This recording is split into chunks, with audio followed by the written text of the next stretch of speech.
Hi and Assalamualaikum. My name is Rabeto. Today I want to share with you guys about intervention and strategy for challenging behavior. So, what is behavior? Behavior is like an express act by any individual that can have many different form and meaning. Kat sini maksud dia, um, behavior ni dilakukan oleh individu dan pelbagai every individu adalah beza di pelbagai bentuk dan maksud. Contoh, kanak-kanak ni maybe tantrum. Ada dua kanak-kanak yang sama tantrum tapi dia nak benda lain. Maksud beza. Yang ni tantrum sebab tak dapat toys.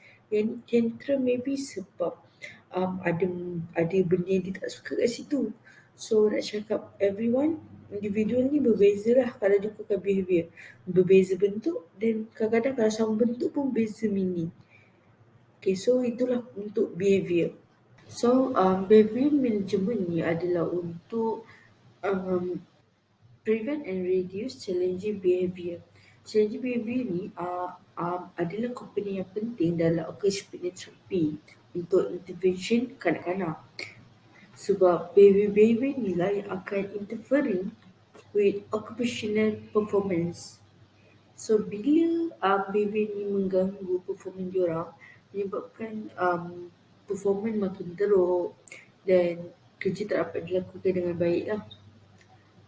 So challenging behavior and strategy to facilitate changing behavior. So benda ni kita munculkan daripada psikologi and education punya bidang.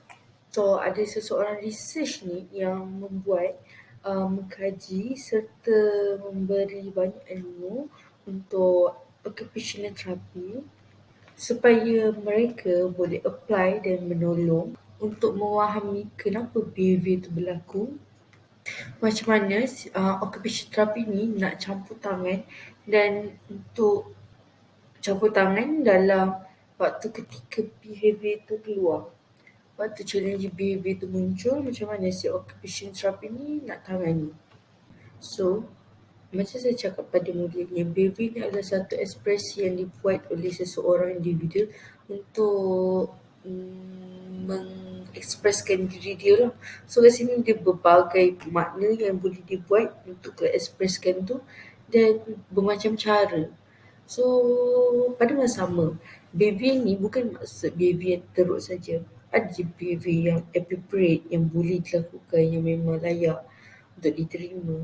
Tapi depends on situation.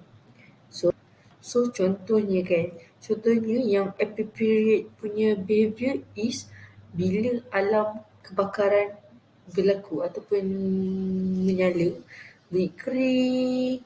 So behavior akan keluar mesti kita akan panik tak, dan kita akan menjerit serta berlari terus ke padang atau tempat yang lebih selamat. Itu adalah behavior yang dibolehkan ataupun appropriate untuk dilakukan. Manakala untuk unappropriate pula, behavior yang sama itu berlari serta menjerit, dia tak sesuai untuk when teacher bagi masa rehat untuk kita pergi bermain.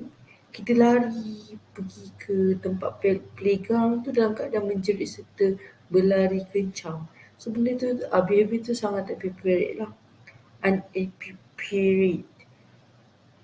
So akhirnya nak tahu behavior tu sesuai ke tak, kena depends on situation. Kalau situation tu memang perlu behavior seperti itu, then dia adalah appropriate punya respon, appropriate punya behavior. Manakala contoh itu tak sesuai dengan situasi tu, dia ialah unappropriate punya respon ataupun appropriate punya behavior.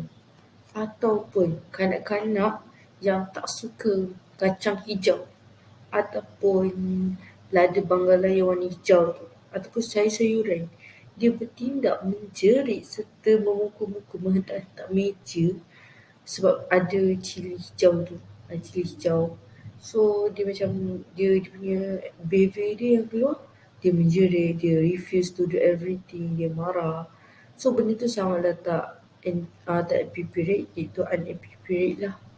So benda tu tak patut pun budak tu buat. So kat situ kita nak tangani behavior yang unappropriate ni lah. So yang appropriate tu memang okay, tu that's a good thing. Tapi untuk yang unappropriate ni, so kita nak tangani dia. So itulah occupation therapy. So kita nak tangani behaviour yang tak patut. So behaviour yang tak patut ni akan menyebabkan performance skill dia orang rendah. So kat sini lah occupation therapy akan campur tangan. As a dynamic organism with consistently active neurological, physiological and physical system, human being interact with environment, material and other dynamic organism. So manusia ni interact dengan banyak benda. Okay. Kita ada neurological, kita ada physiological dengan physical system, betul tak? So bila dia interact dengan environment, material dan ada dynamic organism, bila kepelbagaian ni bersatu, possibility untuk mismatch kedua-dua ni, environment dengan kita punya organism dynamic organism ni, dia akan terkeluar behaviour yang kita tak nak, yang inappropriate behaviour akan keluar. So inappropriate behaviour ni kita ada dua tau, aktif dengan pasif. Untuk passive behaviour, dia mau kepada bukan yang bertindak teruk lah, maknanya dia mau kepada refuse ataupun escape. So macam escape kan. So mostly passive ni dia still masih boleh perform dalam performance, tapi dalam keadaan yang sangat kurang lah. Sebab passive behaviour ni mau kepada escape, kan, dia avoid, dia try untuk keluar, dia tak comply, macam dia buat tapi dia tak comply. Bila teacher suruh buat macam ni, dia tak buat. Bila suruh buat macam tu, dia tak buat, dia macam refuse. Ataupun dia tak bagi attention time kita bercakap dengan dia, time kita minta buat sesuatu. Ataupun dia rasa macam contoh kita tanya dia, okay ni macam mana dia tak jawab, dia senyap, dia macam malas nak jawab sepatah dua, macam tak nak. Itu adalah behaviour pasif yang tak patut, yang kita tak nak lah, iaitu inappropriate behaviour lah. Untuk aktif pula, so untuk aktif kan, dia mau kepada direct. Bila tak nak tu dia akan terus tak nak. Macam pasif tadi, bila tak nak dia akan cuba larakan diri, cuba ke sana, cuba ke sini, ataupun distract daripada buat benda tu. Tapi untuk aktif pula dia akan terus, macam contoh, dia akan buat agresif lah, macam kat barang ke, kat orang ke, contoh dengan baling barang, ataupun tumbuk orang, pukul orang. So dia ataupun pukul diri sendiri, itu pun behaviour. So behaviour yang ni kita tak nak. Behaviour aktif lagi bahaya daripada behaviour pasif, sebab aktif ni dia boleh menyebabkan dia akan cederakan diri dia atau sekeliling dia. Okay, so bila behaviour yang aktif ni, duduk behaviour ni sangat susah untuk dikawal.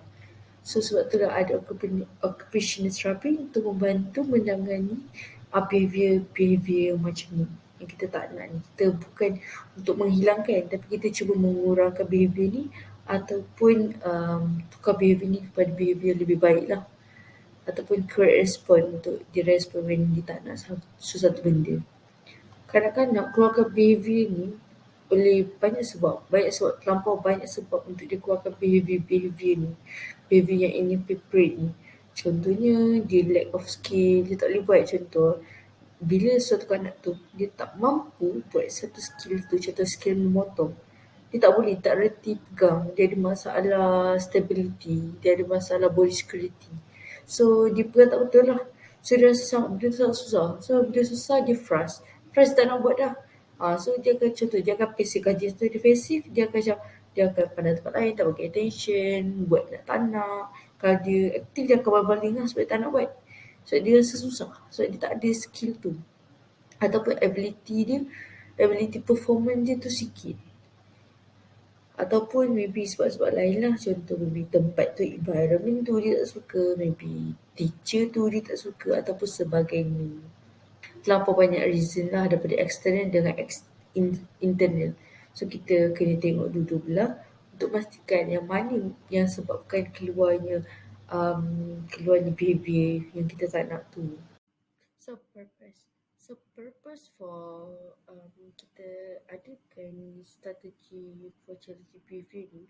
Purpose dia adalah untuk kita dapat mengatasi dengan efektif untuk yang critical punya behavior. So dia the main purpose lah.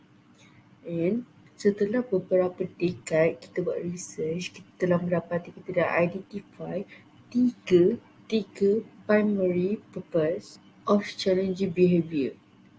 First is for obtaining a desired object or event. Second, avoiding a situation. Third, escaping for undesired objects, event or demand. So actually, dengan kita tahu ketiga-tiga purpose ni, primary purpose ni, kita orang yang akan menganalisis ni akan lebih accurate untuk identify seseorang itu bila keluar dia punya behaviour. So dapat maintain dengan dia dapatlah tahu faktor utama kenapa dan kekuatan behaviour itu berlaku.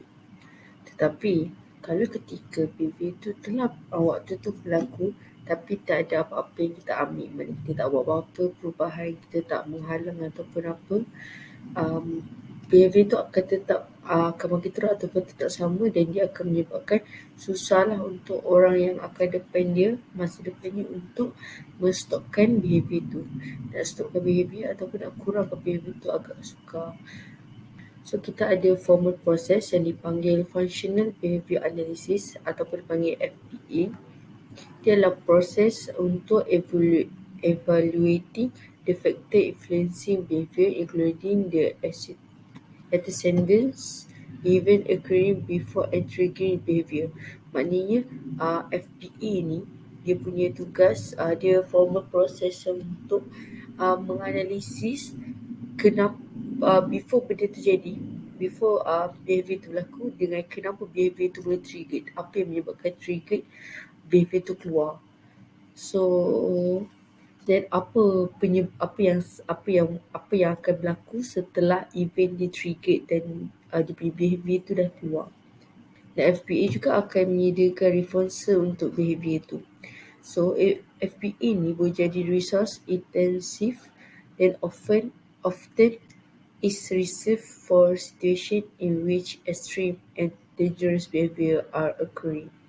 So FBA ni mostly dia akan buat analisis untuk yang memang behaviour yang terlampau teruk dan susah untuk dibendung. So memang yang kau punya maybe kepada self injury ataupun harm others.